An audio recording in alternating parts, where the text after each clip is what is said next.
So, welcome to my vlog. So, meron naman tayo ngayon i-share kasi sobrang daming views ko. Every time na meron akong i-share. So, girls, eto, stress ka na ba sa relationship mo? Stress ka na ba sa partner, sa jowa mo?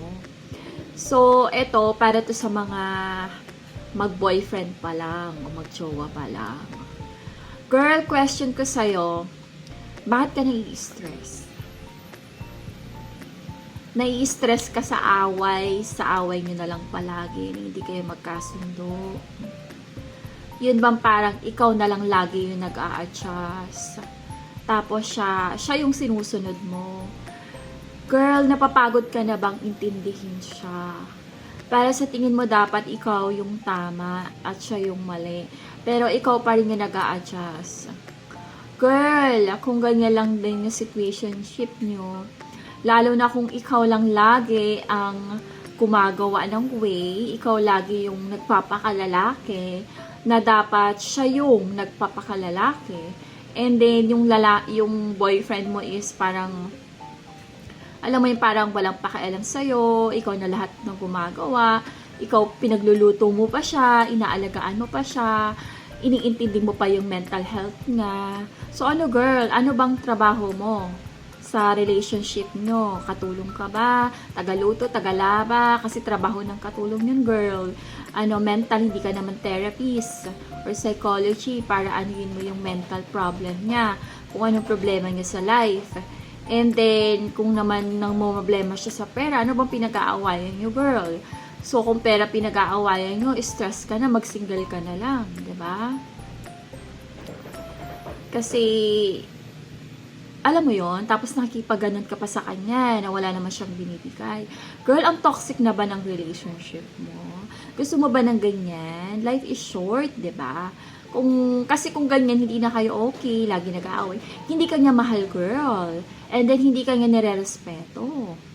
Kasi kapag mahal na mahal ka ng lalaki, lagi ka niyang iintindihin. At ang role niya lang is alagaan ka. 'Di ba? Siya yung lahat ng gumagastos kung anong needs mo. So, yun lang ang role ng lalaki, 'di ba? Kasi unang-una, in the first place, siya naman talaga yung nanligaw sa'yo. Siya naman yung nagpa-impress sa'yo. Siya yung lahat, nag-effort para lang mapasagot ka. So, bakit ngayon parang nababaliktad na, girl? Natotoksikan ka na ba? Napapagod ka na ba? Na parang ano ba, hindi ko naman siya asawa. Bakit ako magpapaka-stress sa kanya? 'Di ba? Kasi kung ganyan lang din naman, girl, wala yan. Wala nang mangyayari. Hindi na yan magbabago. So, dapat umpisa pa lang, alam mo na kung ano ba ang gusto mo. Kasi buhay mo yan, ikaw yung masusunod. Okay? Gagawin mo kung ano gusto mong gawin sa buhay. Okay? So, kung wala naman din siyang ambag, like ano ba? Ano bang ginagawa niya? Inom, barkada, ano pa? Tapos wala man lang binibigay sa'yo, gift, or hindi siya nagbabayad ng bills mo. Ano pang silbi niya, girl? Bakit mo siya kailangan? So, always think that. Isipin nyo yung ganun, girl. Lalaki lang yan, okay? So, lagi nyong isipin, ba't ako magpapakaano dito? Lalaki lang naman to. I love myself. Mahal mo yung sarili mo. 'Di ba?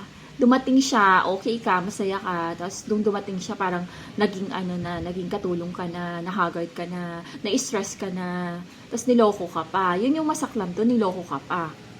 'Di ba? So, hindi mo alam, girl, kung until when yan sa'yo, baka sawa na yan sa'yo, nakanip na siya ng iba, kaya hindi naging okay, mayroon na siyang iba. So, pag ganun, girl, hindi na okay, let go na.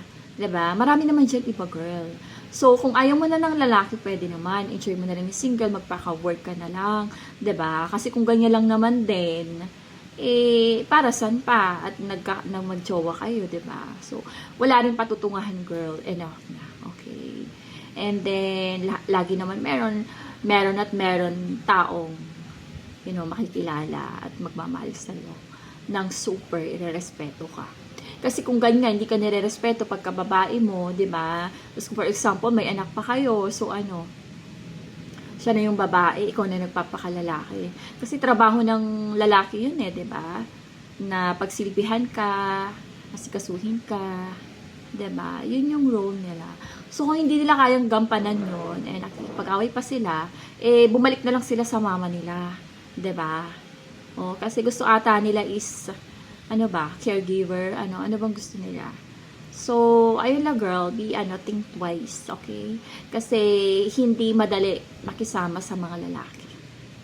Okay, lalo na kung may mga problema pa yan sa, kung ano problema nila.